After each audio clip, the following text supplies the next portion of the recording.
Kita tahu bahwa Wali Songo itulah yang mendirikan kerajaan-kerajaan Islam di Nusantara ini.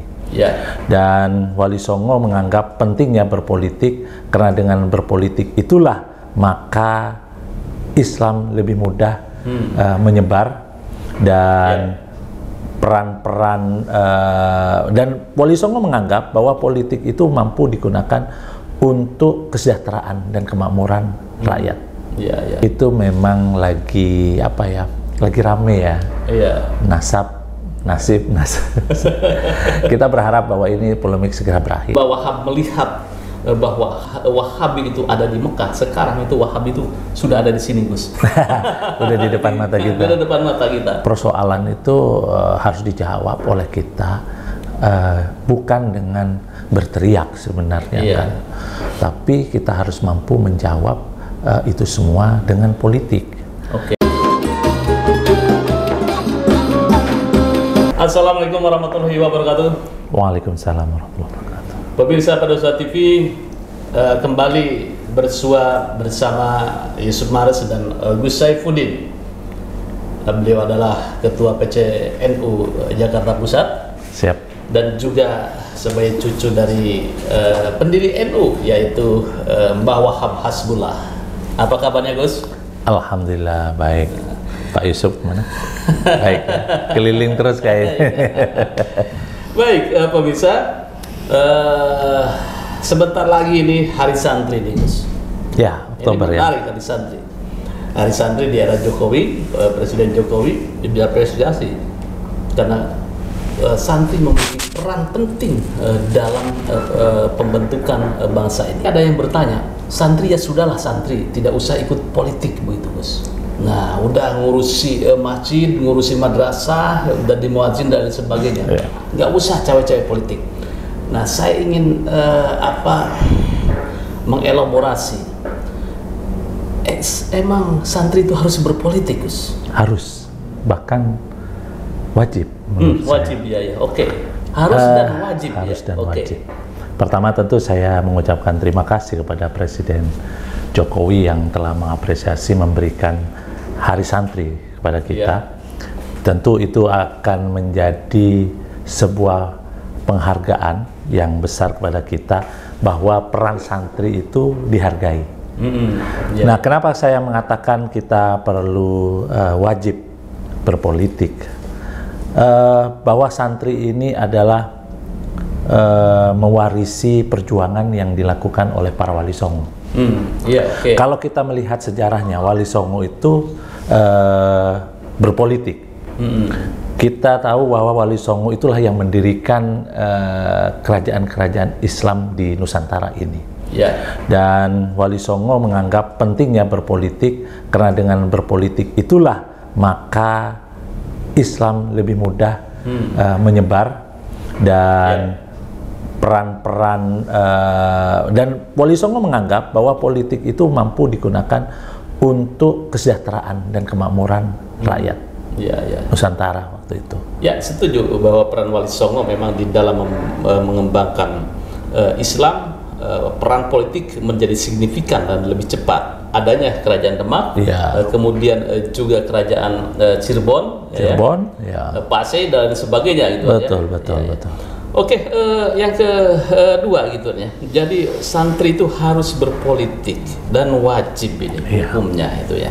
Nah, Anda sendiri kan sebagai calon DPD Dewan Perwakilan Daerah dari DKI Jakarta. Nah, dari sisi ekonomi, kemudian dari sisi keumatan, Anda kan sudah mapan ini. Nah, inspirasi apa yang membuat Anda tertarik untuk terjun ke politik atau DPD? Pertama, memang saya tidak terpikir ya, apalagi terjun di dunia politik ini. Bagi saya ngurus Nahdlatul Ulama dan menjadi pengusaha sudah cukup. Tapi setelah para ulama dan para kiai meminta saya, ada semacam tanggung jawab yang harus memang saya pikul, dan itu saya terima sebuah kehormatan. Para kiai dan para ulama meminta saya untuk maju. Dan tentu saya terinspirasi apa yang dikatakan oleh Imam Ghazali, bahwa suatu perjuangan hanya didasarkan kepada agama itu akan rapuh. Bahkan Imam Ghazali menyampaikan perjuangan itu akan kuat dan mempunyai arti dan makna apabila perjuangan itu didasari agama dan dibalut dengan politik, kekuasaan. Dan mudah-mudahan, dan Mbah Wahab juga menyampaikan bahwa sejatinya demokrasi itu menjadi penting. Kenapa? Dengan demokrasi itulah tujuannya kesejahteraan. Bahwa demokrasi itu adalah alat, tujuan akhirnya adalah kesejahteraan.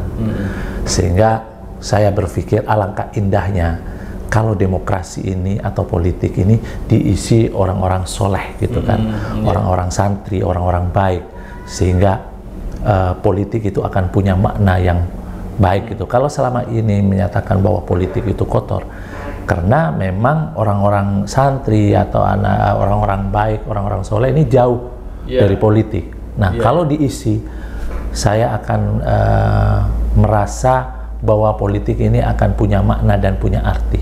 Kalau kita lihat banyaknya kemiskinan dan keterbelakangan, kesejahteraan masih jauh ya dari yang kita harapkan, karena politik itu sendiri digunakan oleh beberapa orang atau beberapa kelompok bukan untuk justru bagaimana mensejahterakan rakyat dan umat ini, tapi justru politik itu digunakan untuk kepentingan pribadi dan golongan. Dan mudah-mudahan masuknya saya ini mudah-mudahan akan memenuhi harapan itu. Tentu itu akan bisa punya arti kalau akan ada partisipasi banyak pihak lah ya. Dan para ulama dan para kiai melihat ini sebuah dakwah, ya kan? Politik itu bisa adalah sebagai dakwah. Punya dua dimensi.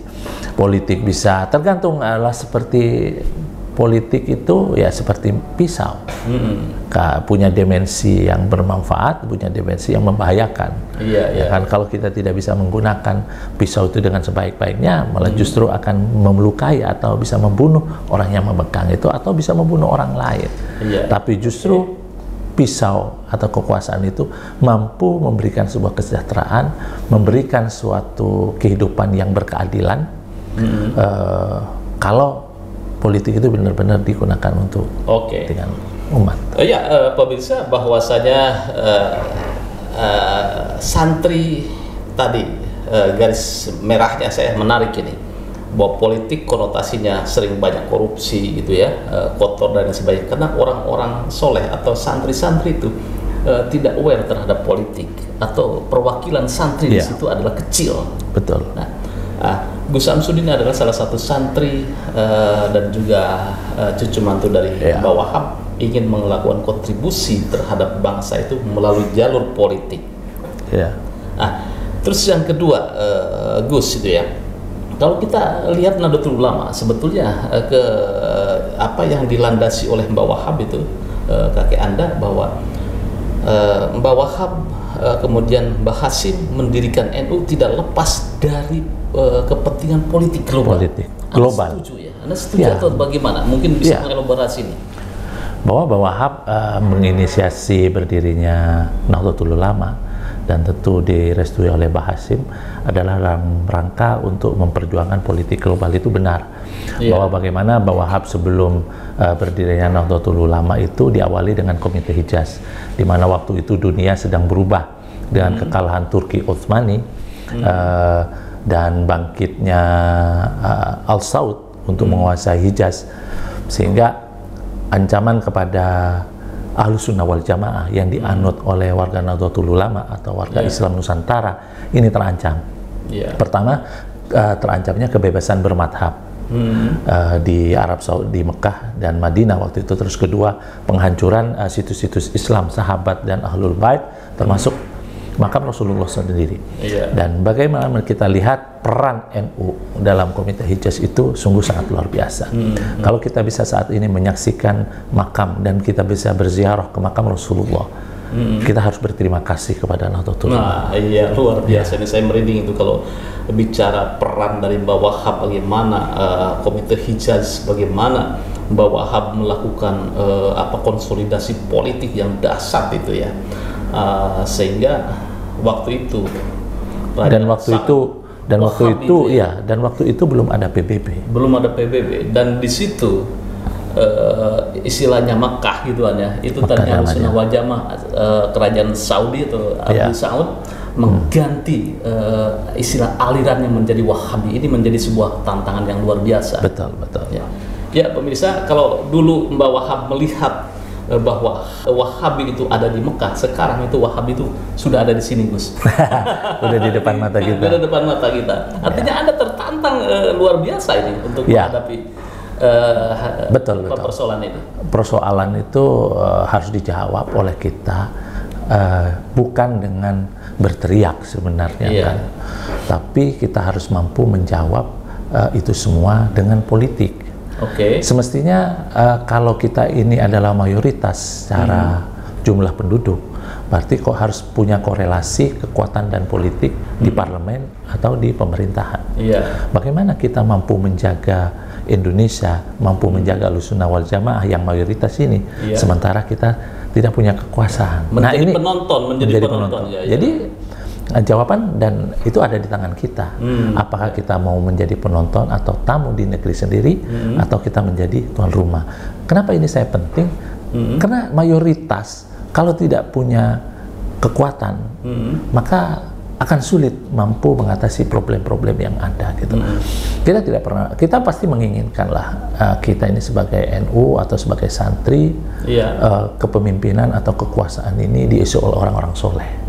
Nggak mungkin kita yang mayoritas ini, mohon maaf, menjadi makmum atau yang menjadi pemimpin orang-orang yang dolim kepada kita gitu kan. Nah ini yang perlu kita jaga gitu kan. Yang jelas adalah bagaimana yang mayoritas ini mampu melindungi segenap tumpah darah, termasuk yang minoritas. Tapi kalau yang mayoritas tidak kuat, bagaimana kita mampu menjaga kebenekaan dan keragaman ini dan toleransi kalau yang kuat atau yang besar ini tidak kuat? Saya sepakat itu. Sepakat dengan statement Gus Saifuddin, calon DPD dari DKI Jakarta. Ya, kita doakan mudah-mudahan warga Nahdijin, kemudian masyarakat Jakarta itu bisa memvote waktunya kepada Gus Saifuddin. Makasih. Nah, ini orang baik ini, santri nih. Satu lagi Gus itu ya. Saya sepakat ketika berpolitik itu kan tidak ada sebuah pendistorsian masalah sara. Nah, ini kan NU itu punya komitmen yang luar biasa terhadap konsep kebangsaan, kebenekaan dan kebangsaan. Nah, tetapi juga ini di tubuh NU sendiri ini realitas yang kita lihat. Ini ada ini Gus. Ini sekarang itu persoalan yang klasik, nasab habaib digugat hingga menjadi polemik di akar rumput. Padahal itu sama-sama NU ini. Harapan Anda bagaimana nih? Tentu itu memang lagi lagi rame ya. Nasib.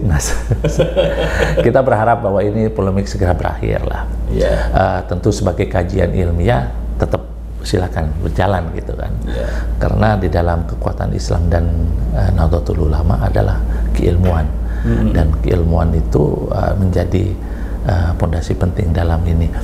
Tapi kita sebagai warga Nahdlatul Ulama tentu dalam satu sisi tetap kita harus menghormati dan menghargai para habaib ini. Karena mau jujur, para habaib dan ini juga punya peran penting dalam sejarah perjuangan keindonesiaan dan ke-NU-an gitu. Baik yang pro kontra, silakan tetap menjunjung adab, akhlakul karimah gitu kan. Jangan sampai satu sisi saling melukai lah perasaan antara sesama umat Islam, sesama tokoh ini. Saya berharap begitulah. Yang jangan sampai justru dengan ini akan menghancurkan kita sebagai bangsa yang besar ini. Karena cara menghancurkan Indonesia, maka hancurkanlah Nahdlatul Ulama. Cara menghancurkan Nahdlatul Ulama, hancurkanlah para pengikutnya ini kan. Antara ulama dan kiai, antara umatnya ini berseteru, ini justru tidak baik. Tidak kondusif. Tidak kondusif. Pemirsa, memang polemik masalah nasab habaib ini menjadi sebuah polemik ya di tubuh NU sendiri, warga NU sendiri. Wali Songo kita apresiasi bahwa sejarah bangsa Indonesia ditorehkan oleh Wali Songo atau pengislaman, dan juga sebetulnya di kemerdekaan itu multikultural. Saya sepakat bahwa bangsa ini dibentuk oleh berbagai suku ya. Lagu syukur adalah Habib Mutahar ternyata yang buat. Kemudian juga Hari Merdeka juga Mutahar.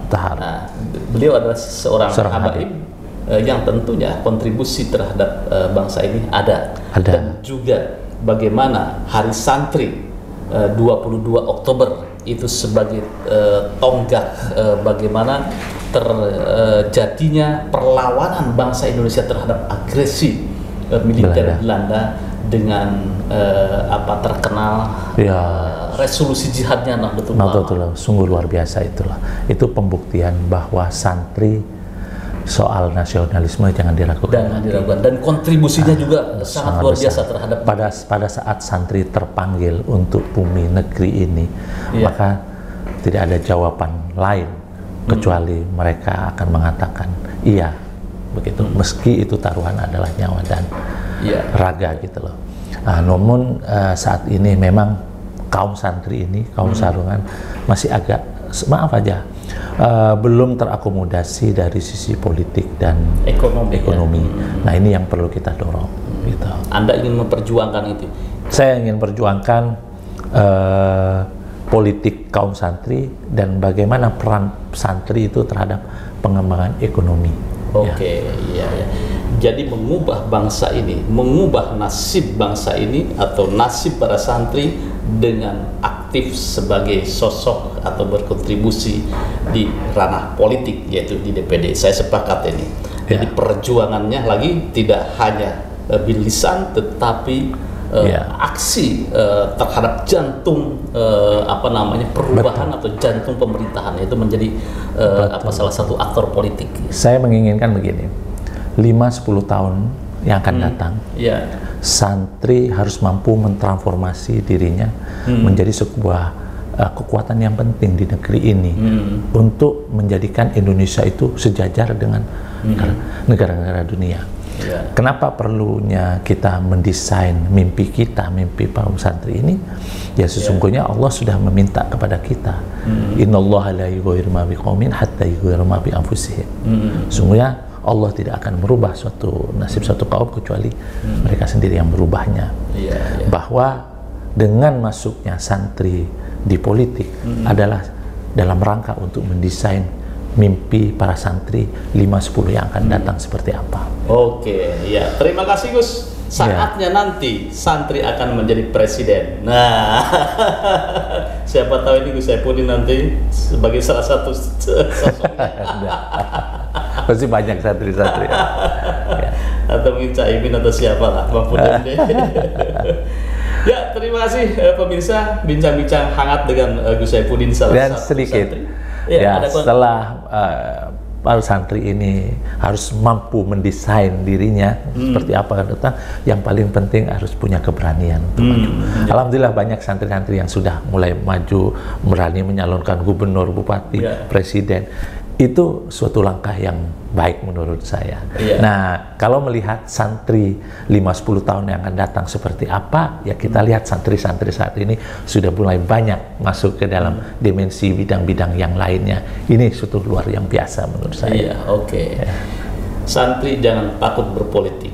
Politik harus diwarnai oleh para santri, Nahdlatul Ulama, karena NU didirikan sebagai salah satu untuk melawan hegemoni politik global, yaitu Wahabi ketika itu.